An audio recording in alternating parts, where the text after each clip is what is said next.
We're making the most delicious porridge bread with Odlums, of course. We have 400 grams of the Odlums Irish porridge oats straight into the bowl first. So we're going to go in with 3 tablespoons of the rose honey. Next in, we're going to go with a pinch of salt, then mixed nuts and a little bit of fruit in there as well.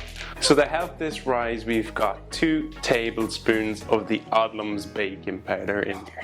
So 500 mils of natural yogurt in. 4 tablespoons of milk, just to loosen and lighten it up. Let's get in there with a wooden spoon and just combine everything together. So we're just going to place this into a greased baking tin.